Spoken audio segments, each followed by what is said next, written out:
자, 이처럼 한중 관계는 냉전 시대의 적대 관계를 시작으로 1980년대 관계가 개선되기 시작하였고, 1992년 수교를 통해 지금의 관계까지 발전할 수 있었습니다.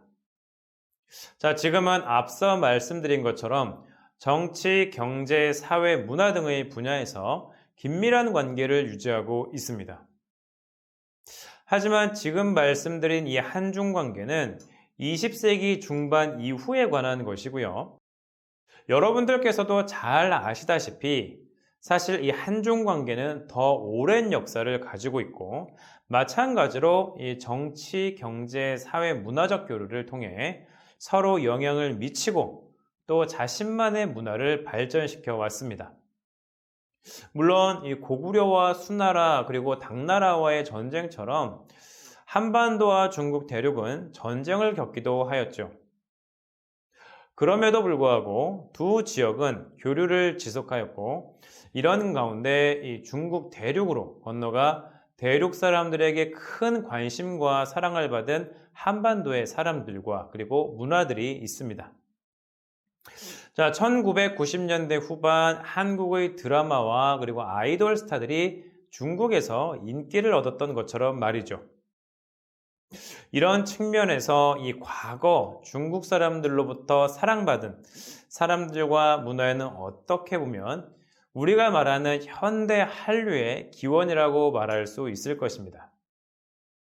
자, 그럼 현대 한중 관계 속에서 확인할 수 있는 이 중국 속 한류를 확인하기에 앞서 과거 역사 속에는 이 한반도의 어떤 사람과 문화들이 중국 사람들이 사랑을 받았는지 한번 살펴보도록 할 텐데요.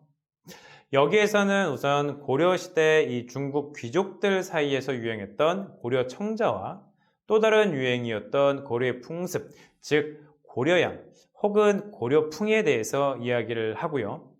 조선시대로 넘어와서는 당시 명나라와 청나라에 걸쳐 유행했던 여류시인 허난설원과 그리고 청나라 학자들 사이에서 아주 유명했던 서화가이자 학자인 김정희에 대해서 알아보도록 하겠습니다. 자, 먼저 고려청자입니다. 여러분들 혹시 이렇게 생긴 도자기를 보신 적 있으신가요? 자, 이 도자기가 바로 고려청자인데요. 은은한 푸른색을 띠고 있어서 청자라고 부릅니다. 자, 빛깔이 아주 예쁘죠? 고려청자는 고려시대의 이 화려한 문화를 대표하는 상징과도 같은 존재입니다. 고려가 등장한 약 1100년 전, 이 도자기라는 것을 만들 수 있는 나라는 전 세계 단 3나라밖에 없었습니다. 바로 중국과 고려, 그리고 남쪽에 있는 베트남입니다. 이 중 중국이 최초로 도자기를 생산한 나라이고, 고려와 베트남은 중국의 영향을 받아 도자기를 생산할 수 있게 되었습니다. 그리고 중국에서 시작된 청자는 도자기 중에서도 이 제작 기술이 중국을 제외하고는 고려에서만 제작할 수 있었고요. 자, 도자기 제작 기술은 당시로서는 이 하이테크 중에서도 하이테크 기술이었는데요. 예를 들면 유럽에서 처음으로 도자기를 만들 수 있게 된 것이 약 18세기 초입니다.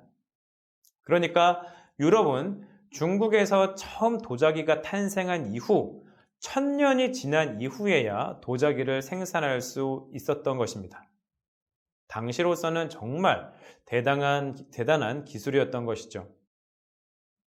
자, 그리고 고려의 청자는 중국의 청자와는 또 다른 독특한 빛깔과 아름다움이 있었습니다. 그래서 당시 청자의 원산지라고 할 수 있는 중국 대륙에서도 이 고려 청자는 큰 환영을 받았습니다. 중국인들이 발명한 청자를 고려가 받아들여 더 독창적이고 뛰어난 예술품으로 발전시킨 것이죠. 그래서 당시 송나라 사람들, 특히 이 귀족들은 고려 청자를 소장하기 위해 무던히 애를 썼고, 그리고 북송시대의 유명한 시인인 소동파 같은 경우는 이 고려 청자를 고려의 종이인 고려지와 함께 천하의 명품으로 꼽기도 하였습니다. 뿐만 아니라 고려를 방문했던 이 서긍이라는 사람은 선화봉사 고려도경이라는 책에서 고려 청자의 이 푸른 비색에 대해 높이 평가했고, 마찬가지로 송나라 때의 이 태평노인이라는 사람도 수중금이라는 책에서 고려 청자에 대해 고려 청자의 비색은 천하제일이며 따라하고자 해도 도저히 따라할 수 없는 것이라며 극찬을 아끼지 않았습니다. 자, 국내에서 발굴되는 수량과 비교하면 비록 적은 숫자이지만 실제로 고려 청자는 중국의 각 지역에서 출토되기도 하였습니다. 이처럼 고려의 장인들은 송나라의 문화를 수용하여 고려만의 독창적인 아름다움을 입혔고, 이렇게 제작된 고려 청자는 오히려 청자의 원산지인 송나라에서 크게 유행하며 고려의 아름다움을 알릴 수 있었습니다. 자, 송나라 때 이 고려 청자가 유행했다면 몽골이 중국 대륙을 차지했던 원나라 때에는 고려양이라고 하는 고려식 풍습이 원나라에서 크게 유행하였습니다. 고려의 풍습, 즉 이 고려양이 원나라로 전해진 것은 13세기 중반 이후인데요. 이 고려양에 대해 설명하기에 앞서 고려양이 원나라로 전해진 과정을 좀 살펴봐야 합니다. 그런데 이 과정이 좀 슬픈 역사가 담겨 있습니다. 13세기 초반 이 고려는 북쪽의 유목민 세력이었던 이 몽골의 침략을 받게 되는데요. 몽골의 침략은 무려 30년 동안 이어졌습니다. 고려는 이 몽골의 침략에 끝까지 항전하였지만 1259년 결국 몽골과 강화를 맺게 되었고, 이 몽골과의 강화 이후 14세기 중반인 1356년까지 고려는 약 100년 가까운 시간 동안 원나라의 내정 간섭을 받게 됩니다. 그렇기 때문에 이 시기 고려는 왕조의 유지와는 별개로 원나라의 간섭으로 인해 자주성이 크게 훼손되었죠. 원나라는 심지어 이 고려의 왕족이나 귀족의 자제들을 인질의 형식으로 원나라에 머물게 했고요. 각종 전쟁 물자의 요구와 함께 공물로서 이 공녀와 환관 등을 보내도록 하였습니다. 여기에서 주목할 게 바로 이 공녀입니다. 이 공녀는 말 그대로 원나라에 바쳐졌던 젊은 여성들을 가리킵니다. 공녀는 주로 13세에서 16세까지의 미혼 여성을 대상으로 삼았는데요. 고려는 원나라 간섭기 동안 50여 회 이상 공녀를 바쳤고, 그 규모는 대략 2,000명이 넘는다고 알려져 있습니다. 혹시 이 기황후라고 들어보셨나요? 한국에서는 드라마로 제작되어 큰 인기를 끌었는데요.